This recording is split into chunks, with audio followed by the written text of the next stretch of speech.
నేను నిన్న చెప్పిన ఇద్దరు పేర్లు పని కట్టుకొని నా మీద దుష్ప్రచారం చేసిండ్రు.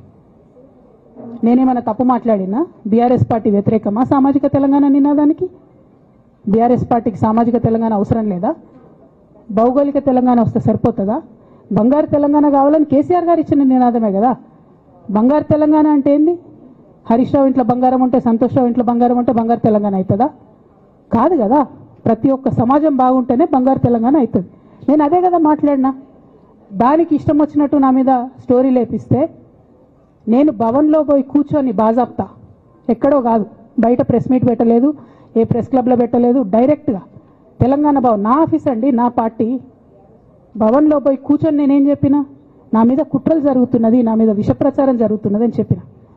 నేను రామన్నను బుజ్జగించి గడ్డం పట్టుకొని అడుగుతా ఉన్నా, అన్న నీ చెల్లెని, ఒక మహిళా ఎమ్మెల్సీని మన పార్టీ ఆఫీస్లో కూర్చొని నా మీద కుట్రలు జరుగుతున్నాయని నేనంటే మీరు వర్కింగ్ ప్రెసిడెంట్గా ఉన్నారన్నా, ఫోన్ చేయరా అన్న నాకు? ఏమైంది బేటా, ఎందుకు బాధపడుతున్నావు అని ఫోన్ చేయరా? ఇది ఎప్పుడు జరిగిన ఇన్సిడెంటు?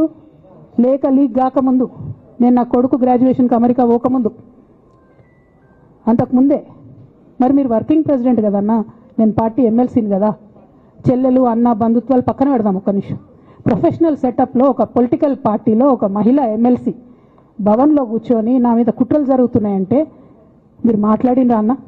103 రోజులు అయిపోయిందన్న ఇయ్యాలటికి, ఒక్క మాట మాట్లాడినరా? కేసీఆర్ గారు దగ్గర నుంచి కమ్యూనికేషన్ రావాలని నేను ఎక్స్పెక్ట్ చేయలే. వారు పెద్దవారు, వారికి అనేకమైన పనులు ఉంటాయి. మొత్తం పార్టీని ఇప్పుడు పునర్నిర్మించుకోవాల్సిన అవసరం ఉంది. తెలంగాణకు జరుగుతున్నటువంటి అన్యాయాన్ని వారు ఎప్పటికప్పుడు దిశానిర్దేశం చేయాల్సిన అవసరం ఉంది. కానీ వర్కింగ్ ప్రెసిడెంట్ గారి దగ్గర నుంచి ఫోన్ రాకపోవడం మాత్రం ఒక మాట అనిపించింది నాకు. నేను కేసీఆర్ గారి బిడ్డను, నేను కూర్చొని ప్రెస్ మీట్ పెడితేనే రెస్పాన్స్ రాలేదంటే మరి ఇంకో మామూలు మహిళా కార్యకర్తకు బీఆర్ఎస్ పార్టీలో మన అన్యాయం జరిగితే రెస్పాన్స్ వస్తుందా? నాకైతే అనిపించలేదు. వస్తుందేమో నాకు తెలియదు.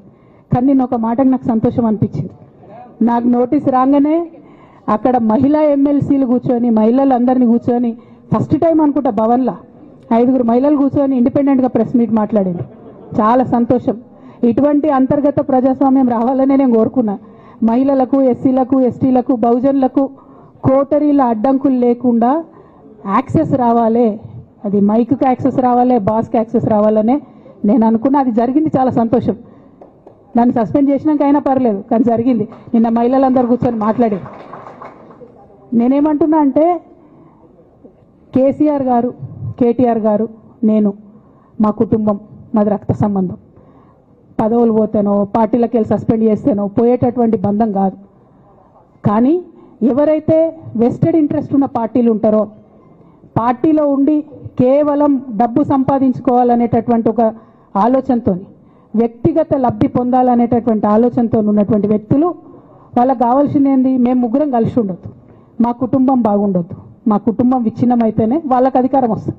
దాంట్లో భాగంగా ఇవాళ మొదటి స్టెప్ నన్ను బయటేసిరు పార్టీలకు వెళ్ళి. అది ఇక్కడితో ఆగదు. నేను గౌరవనీయులు పెద్దలు దైవ సమానులు కేసీఆర్ గారిని విజ్ఞప్తి చేస్తా ఉన్నా, మీకు ఒక సూచన చేస్తా ఉన్నా. దయచేసి మీ చుట్టూ ఏం జరుగుతున్నదో ఒకసారి చూసుకోండి నాన్న.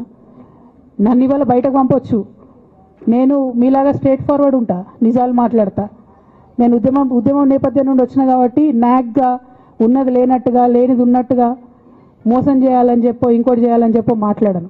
స్ట్రేట్ ఫార్వర్డ్గా ఇష్యూస్ మాట్లాడతా కాబట్టి నన్ను ఇలా బలి చేసిండ్రు, పర్వాలే.